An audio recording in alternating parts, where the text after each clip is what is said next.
አሰላሙ አለይኩም ወራህመቱላሂ ወበረካቱ። ድና የተከበራችሁ የቻናል ቤተሰቦች ሙስሊም ክርስቲያን ወገኖች ሰላማችሁ ይብዛ እያልኩኝ ለቤት አዲስ የሆናችሁ ሰብስክራይብ በማድረግ ተቀላቀሉ።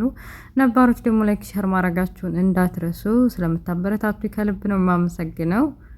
ዛሬ እንግዲህ የኖላዊ ከምዕራፍ ከክፍል 1 ጀምሮ እስከ መጨረሻው እስከ ዛሬዋ ቀን ፍጻሜ ድረስ ተከታተሉ የነበራችሁ እንግዲህ ከዚህ ድራማ ምን እንደተማራችሁ በኮሜንት አሳውቁኝ።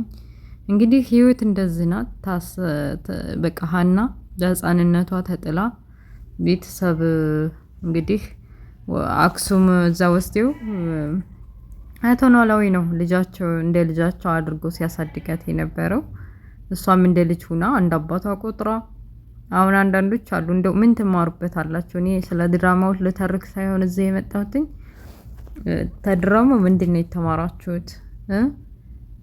አብዛኞቻችን አሁን እንደዛ አይነት ሰው እንደዛ አይነት አባት ይገኛሉ። አሁን እንደ ኖላዊ ሀናን ተቀብሎ ዝትን ህፃን እያለች ገና ሚጢጤ እያለች ነው ያገኛት ተጥላ።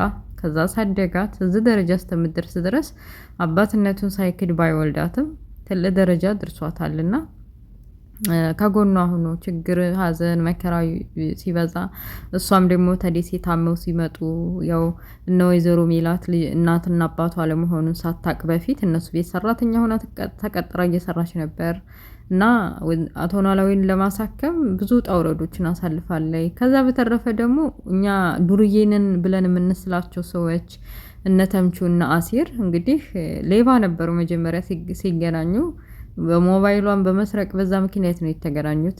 ወደ አዲስ አበባ ለሕክምና ከመጡ በኋላ ሀኒና ኖላዊ በዛ ቅጽበት እንግዲህ አልተዋትም። ሌባ ቢሆኑም መጥፎ ስራ እየሰሩ ቢሆኑ በዛ ቅጽበት በዛ በችግሯ ሰዓት አልተዋትም። እና ደግሞ አንዳንድ ጊዜ ወላጆች እናቶች በተለይ የሚሉን ነገር ብንሰማ አሁን ወይዘሮ ሜላት እናት ብዙ ጊዜ የሆነ ችግር ሊመጣ ስል እናቷ እንትን ትላታለች። መጀመሪያ እንዲያውም ልጇ የትኛዋ እንደሆነች ለማወቅ አልተቸገረችው ነበር። እሷ የትኛዋ ትመስልሻለች ልጄ ብላ ስትጠይቃት ሀናንን ነበር የመረጠችው እንትናን ሳይሆን ማለት ነው። እና አሁንም ድጋሚ አትመናት፣ እንደዛ አታድርጊያ፣ ቤተሰቦች ላይ የተንዣበበው ይሄ ነው ችግር የሚያመጣው ይሄ ነው ብላ ስትነግራት መቀበል ነበር። ሌላው ደግሞ ያው እንግዲህ የታገሰ ቅቤ ይወጣዋል የሚባለው ነገር አሲር ከስንት ስቃይና መከራ በኋላ የራሱ አድርጓታል።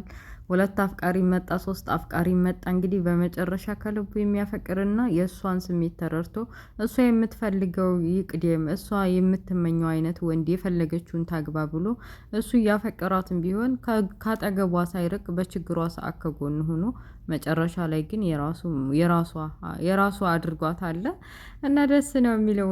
ውድ ቤተሰቦችዬ እንግዲህ ለዛሬ ይሄን ያክል የታዘብኩትን በኖላዊ ድራማ ነው ይዤላችሁ የመጣሁትኝ። ረዘም አድርጌ ስለ ድራማው ትንተና ለማቅረብ ሳይሆን ይህን ይመስላል። እናንተስ ምን ተማራችሁበት? በኮሜንት ሀሳባችሁን ስጡ፣ አነባለሁ። ላይክ ሼር ሰብስክራይብ ማድረጋችሁን እንዳትረሱ። ባይ ባይ ቻው።